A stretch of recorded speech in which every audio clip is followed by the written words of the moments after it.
Welcome back to Baby Elias's stories. We now return to The Secret Garden by Frances Hodgson Burnett. Chapter 5. The Cry in the Corridor. At first each day was passed by for Mary Lennox was exactly like the others. Every morning she awoke in her tapestried room and found Martha kneeling upon the hearth, building her fire. Every morning she ate her breakfast in the nursery, which had nothing amusing in it, and after each breakfast she gazed out of the window across to the huge moor, which seemed to spread out on all sides and climb up to the sky. And after she had stared for a while, she realized that if she did not go out, she would have to stay in and do nothing. And so she went out. She did not know that this was the best thing she could have done. And she did not know that when she began to walk quickly or even run along the paths and down the avenue, she was stirring her slow blood and making herself stronger by fighting with the wind which swept down from the moor. She ran only to make herself warm, and she hated the wind which rushed at her face and roared and held her back as if it were some giant she could not see. But the big breaths of rough fresh air blown over the heather filled her lungs with something which was good for her whole thin body, and whipped some red color into her cheeks and brightened her dull eyes when she did not know anything about it. But after a few days spent almost entirely out of doors, she wakened one morning knowing what it was to be hungry, and when she sat down to her breakfast, she did not glance disdainfully at her porridge and push it away, but took up her spoon and began to eat it, and went on eating it until her bowl was empty. "Tha got on well enough with that this morning, didn't tha?" said Martha. "It tastes nice today," said Mary, feeling a little surprised herself. "It's there all the more that's given the stomach for the victuals," answered Martha. "It's lucky for thee that thou's got victuals as well as appetite. There's been 12 in our cottage as had the stomach and nothing to put in it. You go on playing you out o' doors every day and you'll get some flesh on your bones and you won't be so yeller." "I don't play," said Mary. "I have nothing to play with." "Nothing to play with?" exclaimed Martha. "Our children plays with sticks and stones. They just runs about and shouts and looks at things." Mary did not shout, but she looked at things. There was nothing else to do. She walked round and round the gardens and wandered about the paths in the park. Sometimes she looked for Ben Weatherstaff, but though several times she saw him at work, he was too busy to look at her or was too surly. Once, when she was walking toward him, he picked up his spade and turned away as if he did it on purpose. One place she went to oftener than to any other. It was the long walk outside the gardens, with the walls round them. There were bare flower beds on either side of it, and against the walls ivy grew thickly. There was one part of the wall where the creeping dark green leaves were more bushy than elsewhere. It seemed as if for a long time that part had been neglected. It seemed as if for a long time that part had been neglected. The rest of it had been clipped and made to look neat. But at this lower end of the walk, it had not been trimmed at all. A few days after she had talked to Ben Weatherstaff, Mary stopped to notice this and wondered why it was so. She had just paused and was looking up at a long spray of ivy swinging in the wind when she saw a gleam of scarlet and heard a brilliant chirp. And there, on the top of the wall, forward perched Ben Weatherstaff's robin, red breast, tilting forward to look at her with his small head on one side. "Oh," she cried out, "is it you? Is it you?" And it did not seem at all queer to hear that she spoke to him, as if she was sure that he would understand and answer her. He did answer. He twittered and chirped, and hopping along the wall as if he were telling her all sorts of things. It seemed to Mistress Mary as if she understood him too, though he was not speaking in words. It was as if he said, "Good morning. Isn't the wind nice? Isn't the sun nice? Isn't everything nice? Let us both chirp and hop and twitter. Come on, come on." Mary began to laugh. And as he hopped and took little flights along the wall, she ran after him. Poor little thin, sallow, ugly Mary. She actually looked almost pretty for a moment.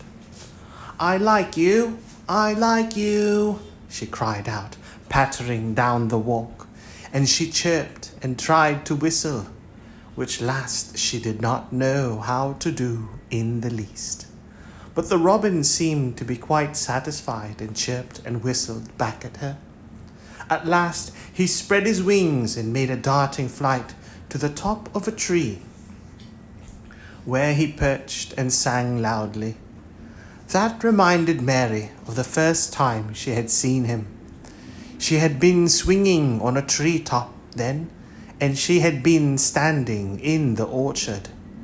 Now she was on the other side of the orchard and standing in the path outside a wall, much lower down, and there was the same tree inside. "It's in the garden no one can get into," she said to herself. "It's the garden without a door.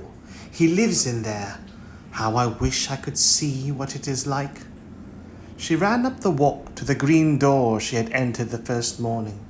Then she ran down the path, through the other door, and then into the orchard. And when she stood and looked up, there was the tree on the other side of the wall, and there was the robin just finishing his song and beginning to preen his feathers with his beak. "It is the garden," she said. "I'm sure it is." She walked round and looked closely at the side of the orchard wall, but she only found what she had found before, that there was no door in it. Then she ran through the kitchen gardens again and out into the walk outside the long ivy-covered wall. And she walked to the end of it and looked at it, but there was no door. And then she walked to the other end, looking again, but there was no door. "It's very queer," she said. "Ben Weatherstaff said there was no door, and there is no door. But there must have been one 10 years ago, because Mr. Craven buried the key." This gave her so much to think of that she began to be quite interested and feel that she was not sorry that she had come to Misselthwaite Manor. In India, she had always felt hot and too languid to care much about anything. The fact was that the fresh wind from the moor had begun to blow the cobwebs out of her young brain and to waken her up a little. She stayed out of doors nearly all day, and when she sat down to her supper at night, she felt hungry and drowsy and comfortable. She did not feel cross when Martha chattered away. She felt as if she rather liked to hear her, and at last she thought she would ask her a question. She asked it after she had finished her supper and had sat down on the hearth rug before the fire. Why did Mr. Craven hate the garden? She said. She had made Martha stay with her, and Martha had not objected at all. She was very young and used to a crowded cottage full of brothers and sisters, and she found it dull in the great servants' hall downstairs, where the footmen and upper housemaids made fun of her Yorkshire speech and looked upon her as a common little thing, and sat and whispered among themselves. Martha liked to talk, and the strange child who had lived in India, had been waited upon by blacks, was novelty enough to attract her. She sat down on the hearth herself without waiting to be asked. "Art thou thinking about that garden yet?" she said. "I knew thou would. That was just the way with me when I first heard about it." "Why did he hate it?" Mary persisted. Martha tucked her feet under her and made herself quite comfortable. "Listen to the wind wuthering round the house," she said. "You could bear stand up on the moor if you was out on it tonight." Mary did not know what wuthering meant until she listened, and then she understood. It must mean that hollow, shuddering sort of roar which rushed round and round the house, as if the giant no one could see were buffeting it and beating at the walls and windows to try to break in. But one knew he could not get in, and somehow it made one feel very safe and warm inside a room with a red coal fire.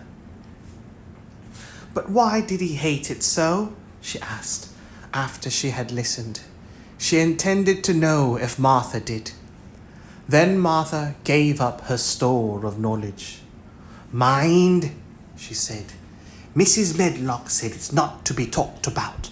There are lots of things in this place that are not to be talked over. That's Mr. Craven's orders. His troubles are none servant's business, he says. But for the garden, he wouldn't be like he is." It was Mrs. Craven's garden that she had made when first they were married, and she just loved it. And they used to tend the flowers themselves, and none of the gardeners was ever let to go in. Him and her used to go in and shut the door and stay there hours and hours, reading and talking. And she was just a bit of a girl, and there was an old tree with a branch bent like a seat on it. And she made roses grow over it, and she used to sit there. But one day when she was sitting there, the branch broke, and she fell on the ground and was hurt so bad that next day she died. The doctors thought he'd go out of his mind and die too. That's why he hates it. No one's ever gone in since, and he won't let anyone talk about it." Mary did not ask any more questions. She looked at the red fire and listened to the wind wuthering. It seemed to be wuthering louder than ever. At that moment, a very good thing was happening to her. 4 good things had happened to her, in fact, since she came to Misselthwaite Manor. She had felt as if she had understood a robin, and that he had understood her. She had run in the wind until her blood had grown warm. She had been healthily hungry for the first time in her life, and she had found out what it was to be sorry for someone. But as she was listening to the wind, she began to listen to something else. She did not know what it was, because at first she could scarcely distinguish it from the wind itself. It was a curious sound. It seemed almost as if a child were crying somewhere. Sometimes the wind sounded rather like a child crying. But presently, Mistress Mary felt quite sure this sound was inside the house, not outside it. It was far away, but it was inside. She turned round and looked at Martha. "Do you hear anyone crying?" she asked. Martha suddenly looked confused. "No," she answered. It's the wind. Sometimes it sounds like as if someone was lost on the moor and wailing. It's got all sorts of sounds. But listen, said Mary. It's in the house, down one of those long corridors. And at that very moment a door must have been opened somewhere downstairs, for a great rushing draught blew along the passage, and the door of the room they sat in was blown open with a crash. And as they both jumped to their feet, the light was blown out, and the crying sound was swept down the far corridor, so that it was to be heard more plainly than ever. There, said Mary, I told you so. It is someone crying, and it isn't a grown-up person. Martha ran and shut the door and turned the key. But before she did it, they both heard the sound of a door in some far passage shutting with a bang, and then everything was quiet, for even the wind ceased wuthering for a few moments. It was the wind, said Martha stubbornly. And if it wasn't, it was little Betty Butterworth, the scullery maid. She's had the toothache all day. But something troubled and awkward in her manner made Mistress Mary stare very hard at her. She did not believe she was speaking the truth.